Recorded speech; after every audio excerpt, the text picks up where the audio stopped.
Go ahead. Hello. Now we're going to talk about what kept the lights on at Chelsea Clock and paid their bills for 120 years. It was military contracts selling clocks to a variety of military organizations. This first clock we're going to look at is a 6-inch ship's bell. They made this clock for 125 years almost. But this one is significant in that it's engraved on the bezel, Savannah, with factory crosshatch engraving. And this clock was used originally on the USS Christabel, which was sold to the pilots down in Charleston, South Carolina, and it became a pilot vessel, and they named it Savannah. That's why the name changed from Christabel here. This is a photo of Christabel in World War I, and it ended up being the Savannah. The next clock here is very small. On the dial it says U.S. Navy Aeroplane Clock.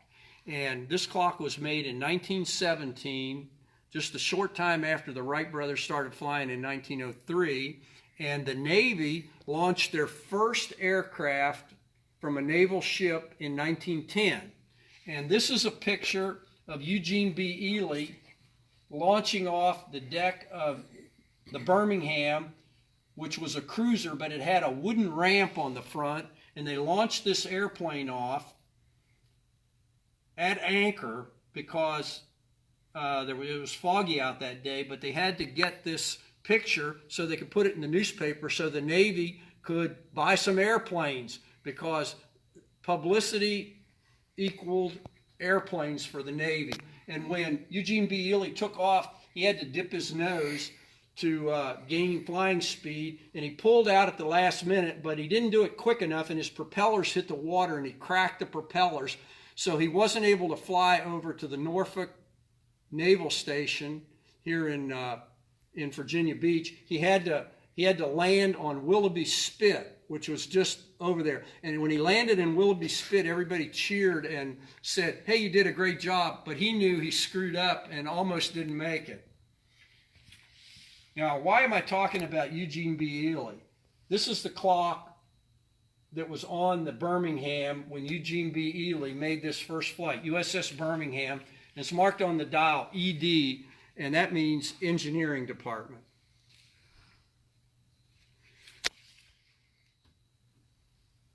Chelsea sold a lot of clocks to the Navy. They also sold clocks to the U.S. Life Saving Service. This clock is a little 4.5-inch time-only marine clock, was sold to the U.S. Life Saving Service in 1909. And this example, most of these clocks had a hard life being on the beach where people were doing life saving. This one is a time warp. It's got its original nickel finish and original surface dial, matching serial numbers. It's just an exquisite clock. The next clock we'll talk about is this Boston clock, which was made much earlier than these Chelseas. This was made in 1892 for the cruiser USS Raleigh. And there's a photograph here of the USS Raleigh in the foreground, and in the background is the USS Maine, which met its demise in Havana Harbor and started the Spanish-American War. And the USS Raleigh went around and fought in the Battle of Manila Bay and was very famous for the Battle of Manila Bay. This next clock is what they call an electronic ship's bell. This was made in 1948, much later than most clocks that I find interesting. But this one, Chelsea got a special order from Pan American World Airways and the U.S. Navy to make this clock. They made about 15 of them, and it's a totally mechanical clock, but it has a transducer in it that picks up the gong sound, sends a signal to an amplifier, which I inadvertently forgot to bring today. It has an amplifier and a speaker, and it plays the mechanical gong sound over the speaker. It's delightful. You can change the volume and the tone. It's pretty neat. Next, we have a yacht wheel clock and barometer set made by Chelsea for the USS New York, and it's engraved on the dial, USS New York, Navy Yard, New York. That's the Brooklyn Navy Yard. It's also marked ED for Engineering Department. And the dial is fancy engine turned, which I'm sure the Navy sailors did on the ship. The matching barometer is exquisite. It is signed on the dial of the barometer, T.S. and J.D. Negus Navigational Warehouse, 140 Water Street, New York. They were a very famous ship's chandler. The New York was launched in 1914 and was one of the first dreadnoughts. The New York is long gone now. The clocks remain. An example of this class of ship is down in Houston Ship Channel. The USS Texas is the same class of ship as the USS New York. These candlesticks were made in 1905 for the U.S. Navy. They have 2 stars on them in U.S. Navy. These served in an admiral's mess. And the only other known example of this is in Theodore Roosevelt's museum in New York, up in Oyster Bay. There's one candlestick that was used on the USS Mayflower when Roosevelt consummated the treaty between Japan and Russia to end the war. And they used wax from that candlestick to seal the treaty, and that's the only other known one of these candlesticks. We have a pair here today. They only have one up there in New York.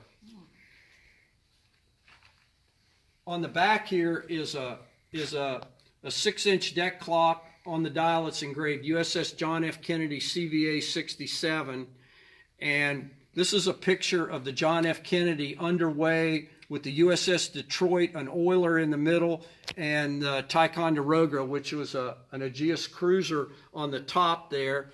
And that was taken by VF-31 TARPs. That's a Tactical Air Reconnaissance Pod on an F-14. And that was taken in 1982 when I was aboard the ship. I never saw this clock on the ship.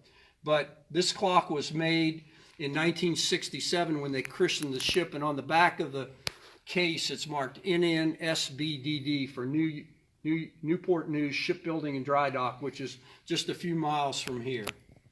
Anytime you get a nautical clock with a name of a ship on the dial, that's special because they made thousands of them that just say U.S. Navy, like this one. This is a deck clock number 2, 4-inch. Made about 1918.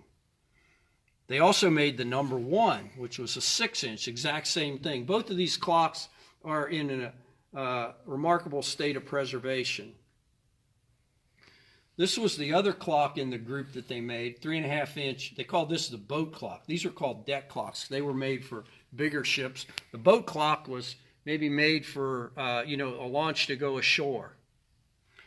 And this has a flat bezel with a coin edge, so you could screw the bezel off and screw it back on. And that hermetically sealed the case from the salt air. All of these Navy clocks have screw bezels.